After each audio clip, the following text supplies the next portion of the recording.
Killer Innovations Podcast for Monday, October 24th, 2005, show number 33, brought to you from London, England.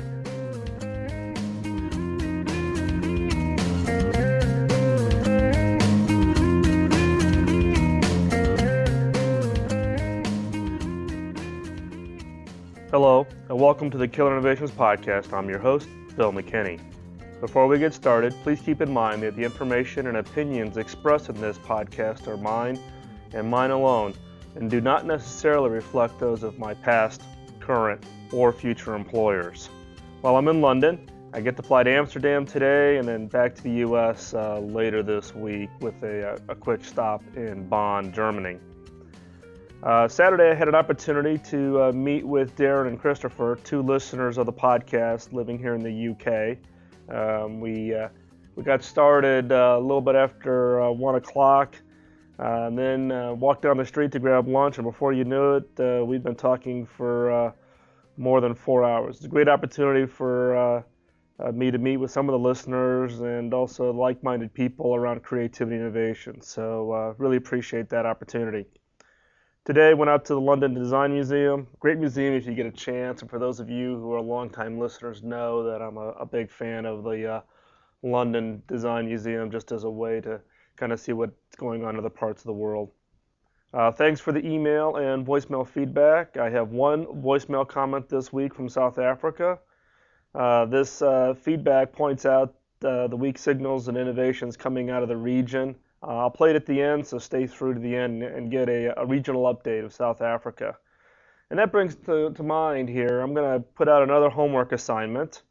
So this is this week's homework assignment. Put together either an MP3 audio or leave me a voicemail message on the weak signals and innovations coming from your part of the world. Get it to me somehow. If you're going to send it to me by email, if you could send it to me as a link rather than attaching the MP3 files, because otherwise my mailbox will get crushed. But if you have to, go ahead and send it. Just keep it short, something in like the 3 to 5 minute range. Then I'll play it as I get them on upcoming podcasts. I think it'll be a good way to share with all the listeners kind of the innovations and weak signals that are coming out in different parts of the world. Keep in mind that you can reach me at podcast@killerinnovations.com. You can always leave me a feedback message at 703-636-4460, or always Skype me at Phil_McKinney. Next week, I'm in the U.S., Houston and San Francisco. I've gotten a couple of comments via email, and there's been some discussions, I shouldn't say discussions, but questions on what can be posted or what cannot be posted in the KI community site with regards to content from the podcast.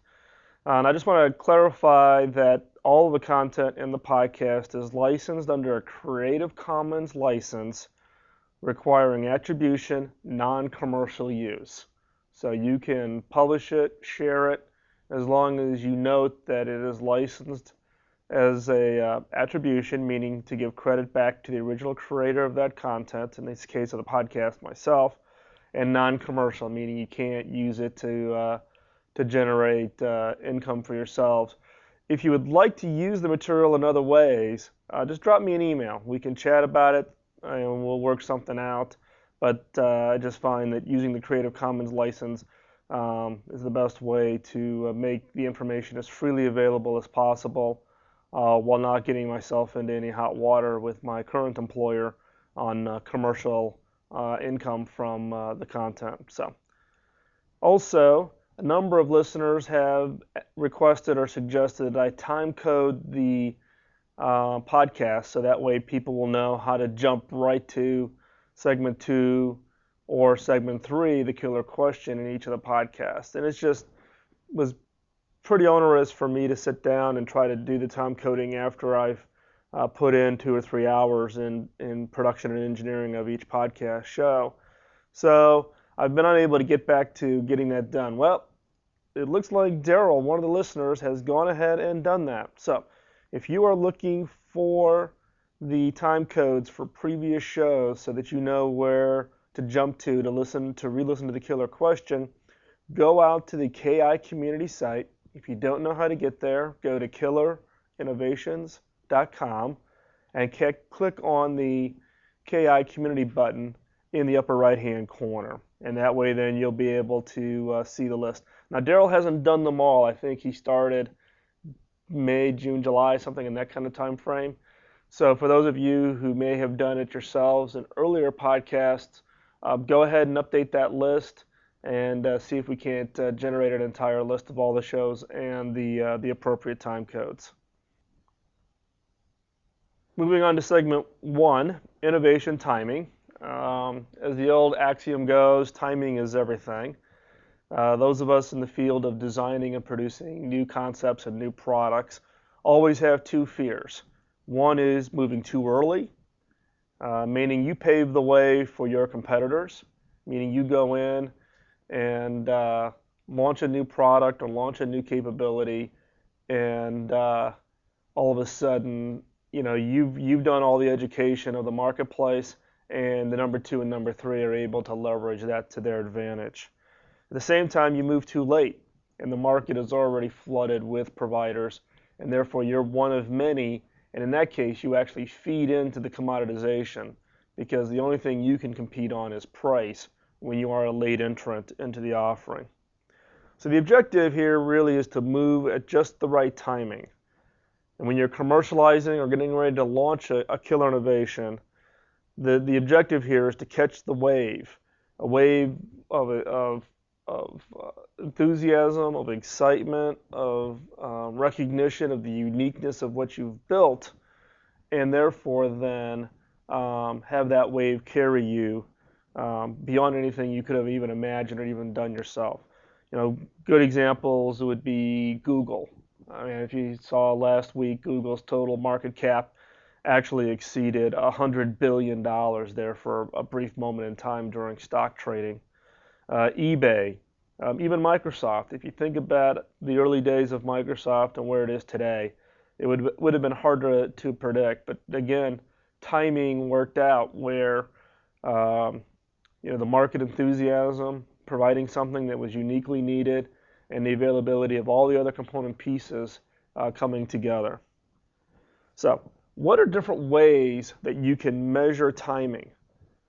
How do you know when the timing is going to be correct?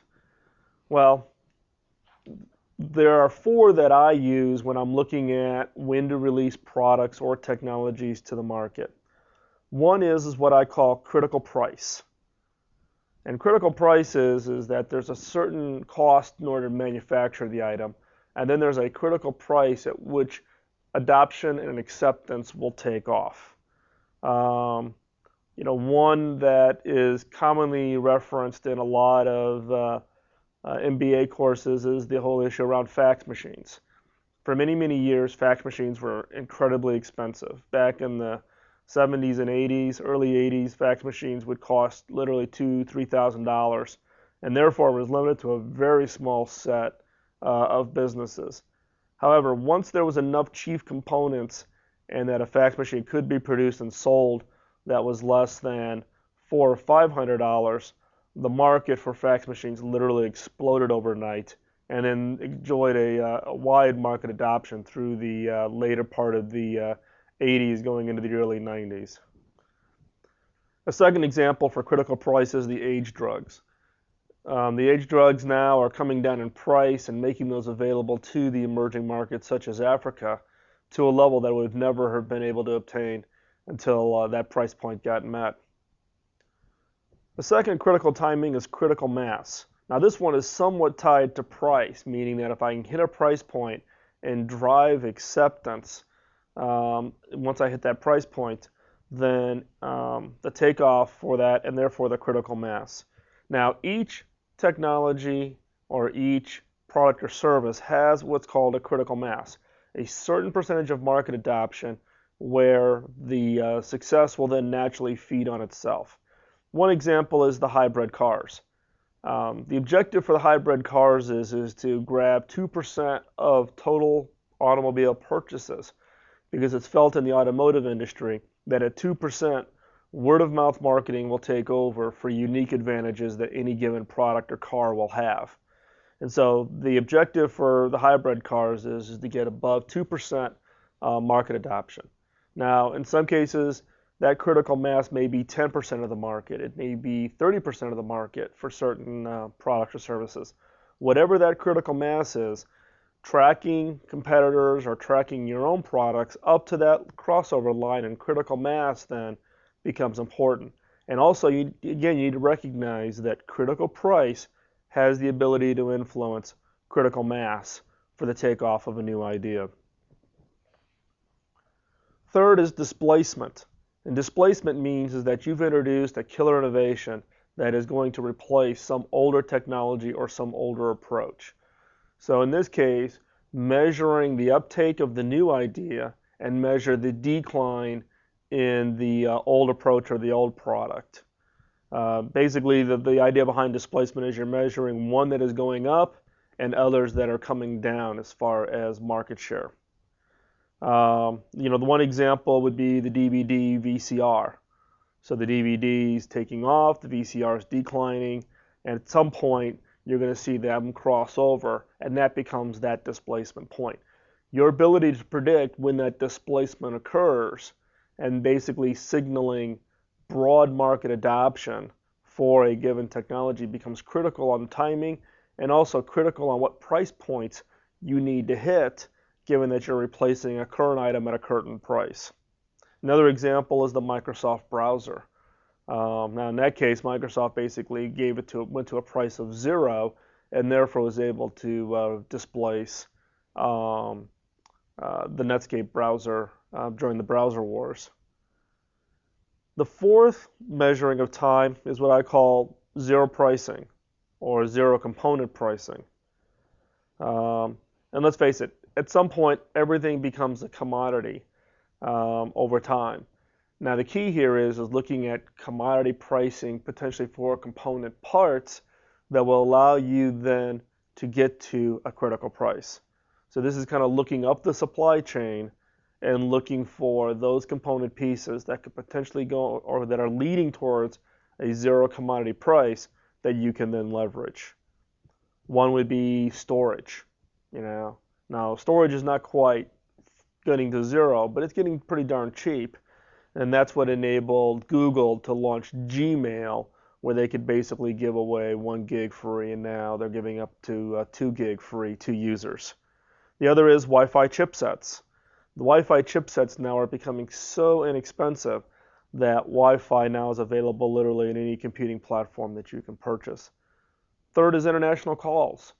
International calls are becoming so cheap now that there's a whole variety of new kinds of communication services or even call center outsourcing to India and other parts of the world, because the ability for me or the cost for me to transfer that call from the US to India and have a representative there in order to support those calls, the barrier is no longer there from the standpoint of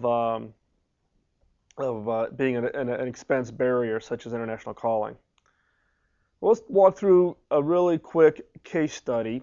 And I'm going to talk about digital cameras. If you go back and you look at digital cameras and you look at all of the timings, hindsight's 20/20, but were clearly the timings working to the advantage of the players who could figure out how to really take advantage. One was critical price.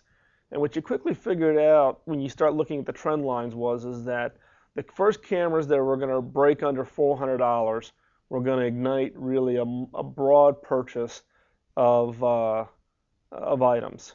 Now, many in the consumer electronics field looked at that $400 to $500 price band and what they call spousal pricing, meaning that you can go in, you can look at that item.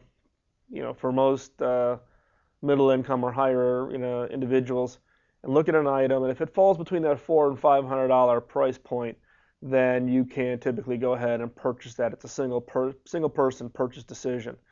Once you get north of $500, $600, then it falls into what we call spousal pricing, meaning that if you're married or you have a significant other, you're going to need to check with them before you're going to shell out into those dollar ranges. So in the case of digital cameras, the critical price was that $400 break point, which just ignited broad demand, broad purchasing for the new digital cameras. The other was critical mass. And the critical mass for the digital cameras is once it broke 25% market share for cameras. And what it did is then it ignited a whole variety of support services, such as print at home or new online print services. The third timing for digital cameras was displacement. In this case, it was 50 million. Once the digital cameras hit that 50 million, that was the crossover point for the traditional film cameras. And you saw literally film cameras plummet at that point once that crossover occurred. And then fourth was the zero component or zero commodity pricing.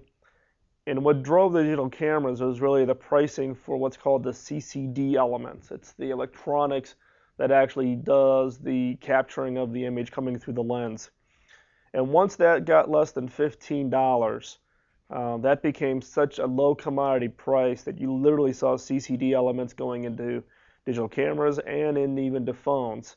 And that really broke out the whole concept of camera phones.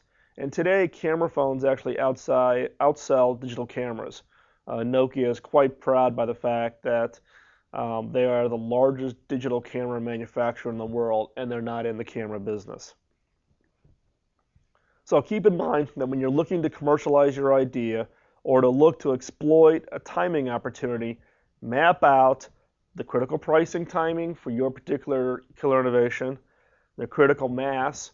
What market share do you need to hit in order to really drive a natural adoption, meaning a self-feeding, kind of reinforcing market? Third is displacement tipping point. At what point do you hit market share displacement for a previous technology, and therefore you'll see a significant increase in the market adoption? And fourth, look for that zero price element. What is the component pieces that are going to zero pricing that will help you feed the previous three timings? Segment 2, weak signals.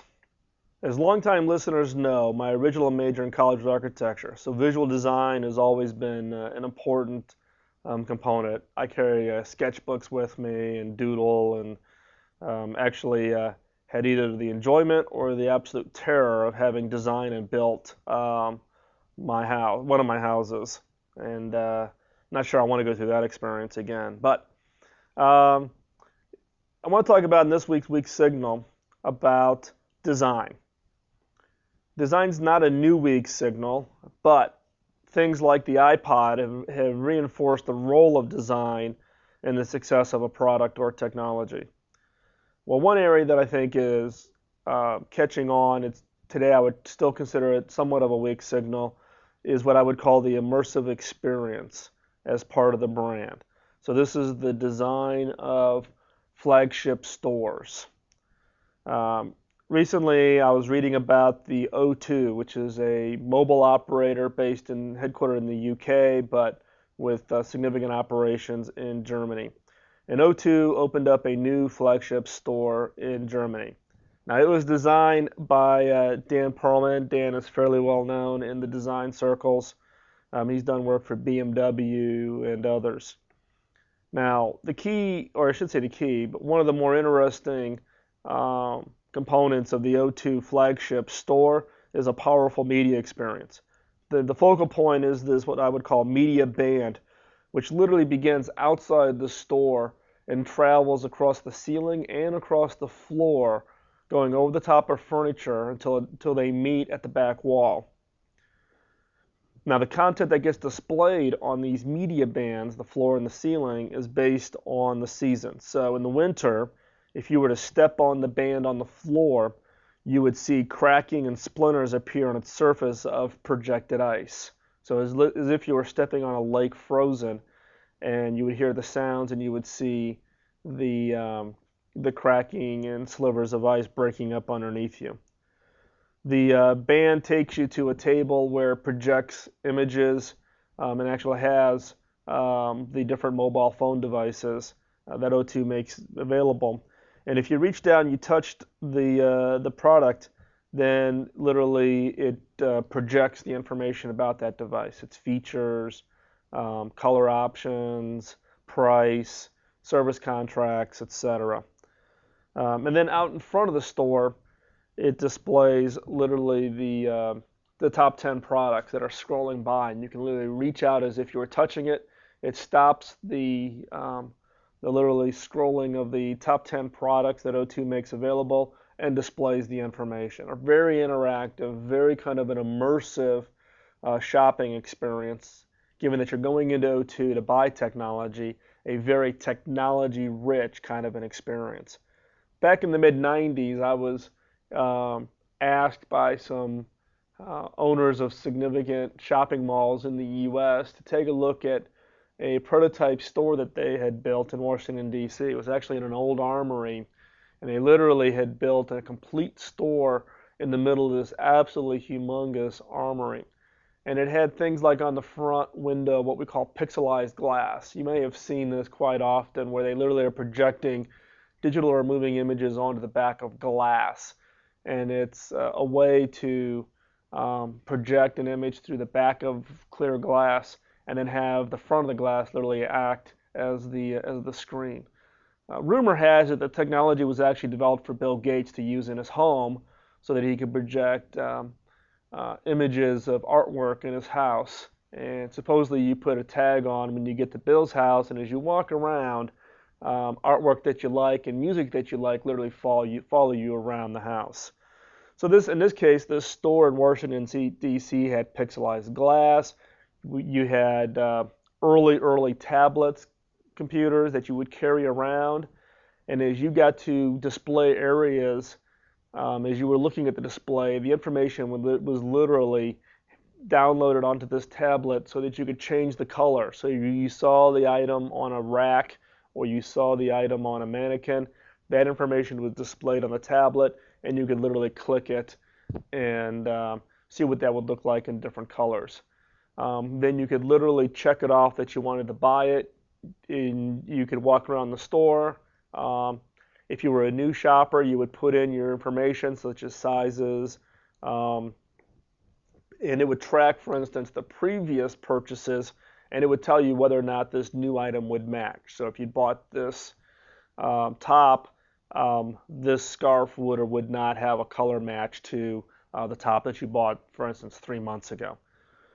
So what's the whole point here? I think what we're seeing is that the companies that have a very strong design component in their products or technologies are looking to create that experience in the form of stores. So if none of you have had a chance, I would encourage you, for instance, to go to the New York Apple Store.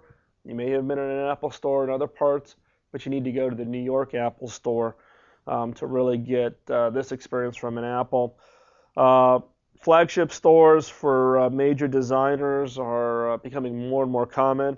The real question for a weak signal is do we think this will go mainstream? Who knows? But it's definitely a cool experience. Moving on to segment 3, the killer question of the week. This week's killer question is tied to the discussion in segment 1 about timing and how do you find the elements that impact the timing for a new killer innovation or a new technology. So, to generate a list of ideas or options that could identify the timing of a zero price element. So these are the commodity elements that potentially can be a predictor for a breakout new set of pricing on a new product, such as CCD elements leading to the explosion of digital cameras. So this week's killer question is, what would it take to make my product at half the cost? Or another way to word this is how can I reduce production cost by 50%? So the first question, what would it take to make my product at half the cost? Can be things like component elements such as CCD elements or Wi-Fi chips or something else. Or another way to word this is how can I reduce production costs by 50%? And this may be labor, this may be doing something completely different. So what are some examples? Well, one is digital cameras. We've seen that with the CCD elements. Two is the dial-up ISPs. And the commodity or what would take to reduce the cost. One was the broadband. How could I take from having to charge my customers $24.95 a month down to $12.95 a month? Well, one is broadband. So you saw broadband have huge negative impact to AOL, CompuServe, which eventually got acquired by AOL, and pretty much a shift in all of the dial-up ISP operators. One example on how do I reduce production costs by 50% has really led to the whole issue of labor and outsourcing. So if you look at what your labor component costs are to deliver a certain capabilities, and you then look at can I transfer that to other parts of the world and therefore take 50% of my cost in production out, that's what really caused the tipping point in the whole discussion around outsourcing. So again, this week's killer question is, what would it take to make my product at half the cost? Or another way to word this is, how can I reduce production cost by 50%? With that, thanks for listening. Hoping the audio quality on this is okay, given that I could not bring my entire recording set with me that I normally have because I'm packing ultra light, given the number of cities that I have to visit over the next week while I'm here in Europe. So I've gone back down to a skinnier version of the recording setup. So hopefully the audio quality is okay this week. Please keep the feedback coming. Email me at podcast@killerinnovations.com. Leave me a voicemail feedback at 703-636-4460 or Skype me at Phil_McKinney. Also, remember to vote on Podcast Alley. Voting on Podcast Alley is the easiest way for you to say thanks for all the production work that goes into all of your favorite podcasts. And as a reminder, at the end, I'll be playing a voicemail feedback message from the listener in South Africa. So please remember your homework. Send me your audio comment on innovation and weak signals unique to your part of the world, and send me the MP3 or call the voicemail feedback line and leave it there. Thanks for listening. Get subscribed at killerinnovations.com or by visiting Apple iTunes. Get others to subscribe, and we'll talk to you next week. Bye-bye. Phil, it's Eric Vici here from South Africa. All of your innovation podcasts are very inspiring. Somehow you never seem to mention Africa, and in South Africa we have very many innovations, in particular in banking and financial services. In the medical field, as you probably know, the first heart transplant was done here, and South Africa still holds many worldwide patents in the medical field, as well as other things such as pool cleaning equipment and security. With the crime rate in South Africa, we've done a lot to reduce the crime rate and also to improve home security, vehicle security, and commercial security. When you mention BRIC, you don't mention Africa as a source of weak signals, and I think we've got lots of unique things to offer, and I wondered if you had any comments about that. Love the show. Keep broadcasting. Catch you later.